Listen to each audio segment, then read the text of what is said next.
Pernah ngitung nggak sih dalam sehari itu, berapa kali ya Anda buka WhatsApp buat urusan kerja? Wah, kayaknya udah nggak kehitung kali ya. Iya kan? Udah jadi refleks saja gitu, notifikasi grup kantor, chat koordinasi, rasanya tuh nggak ada habisnya. Betul-betul. Tapi sambil kita lalu lalang di chat itu, pernah kepikiran nggak sih, ini tuh beneran bikin kerjaan jadi lebih cepat beres atau malah, nambah pusing karena notifikasi nggak berhenti-berhenti? Pertanyaan bagus itu.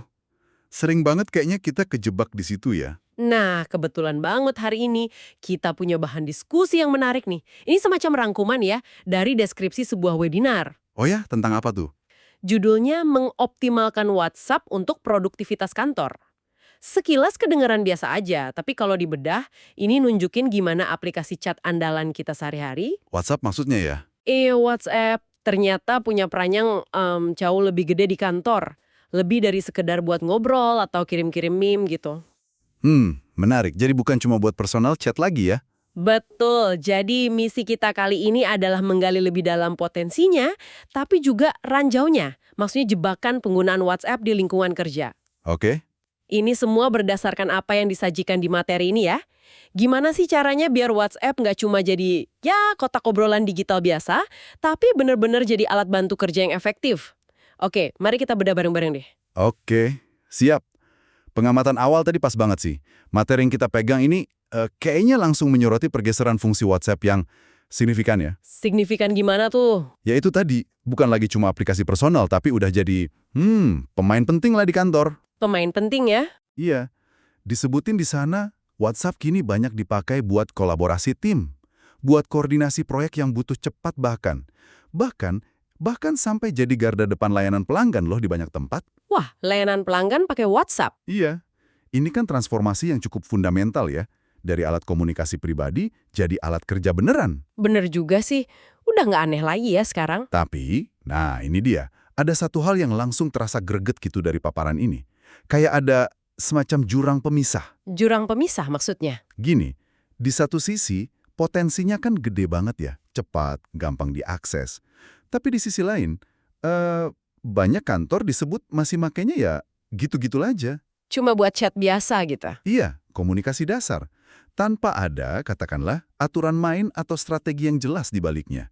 Ibaratnya nih, kita dikasih mobil sport tapi cuma dipakai buat antar jemput anak sekolah di komplek. Hahaha, iya. Sayang banget ya potensinya. Banget, nggak maksimal jadinya. Oke. Terus akibatnya apa dong kalau pakainya gitu-gitu aja? Akibatnya, nah ini yang jadi perhatian utama di materi ini. Informasi penting itu bisa gampang banget hilang. Ketelan arus chat grup yang deras itu loh, Wah, iya banget itu. Nyari file atau instruksi lama susahnya minta ampun. kan? Terus kerja jadi kurang efisien karena koordinasi yang mungkin tambal sulam via chat aja. Belum lagi resiko salah paham. Miskomunikasi ya? Ya, miskomunikasi. Gara-gara pesan singkat yang multitafsir atau mungkin konteksnya hilang di tengah jalan. Jadi, tantangannya tuh bukan soal WhatsApp-nya jelek, bukan. Tapi lebih ke gimana kita menjinakkannya secara bareng-bareng di kantor. Menjinakkan WhatsApp ya istilahnya. Iya, ini masalah nyata yang kayaknya banyak dialami deh. Pikir ya, ternyata peran WhatsApp bisa lebih strategis dari yang mungkin kita sadari selama ini. Nah, kalau gitu, mari kita gali lebih dalam lagi. Potensi spesifik apa sih yang sebenarnya bisa dimaksimalkan menurut paparan ini? Oke, Tadi kan disebut ada 3 area utama ya, kolaborasi, terus koordinasi tim, sama layanan pelanggan. betul, 3 itu. Coba deh kita bayangin ya. Misalnya update singkat status proyek penting. Itu bisa langsung dibagikan di grup khusus tim, nggak perlu nunggu laporan mingguan yang formal. Jadi lebih cepat ya infonya. Iya, atau butuh keputusan cepat. Tinggal bikin polling singkat aja di grup, hasilnya bisa langsung kelihatan. Ini kan motong waktu rapat atau email bolak-balik yang kadang lama banget. Bener juga, efisiensi waktu ya. Teks yang lebih luas lagi, ini sejalan banget sama tuntutan dunia kerja sekarang. Yang serba cepat itu ya? Iya, yang serba cepat. Perusahaan kan dituntut responsif, adaptif. Nah, WhatsApp dengan sifat komunikasinya yang instan itu, dilihat sebagai alat yang berpotensi memenuhi kebutuhan itu. Potensial banget berarti ya. Iya. Kemampuannya untuk menyentuh orang secara cepat dan langsung itu memang agak sulit ditandingi platform lain ya untuk beberapa jenis komunikasi kerja. Oke, tapi ini bukan berarti gantiin email atau meeting gitu kan ya? Ah, tentu enggak.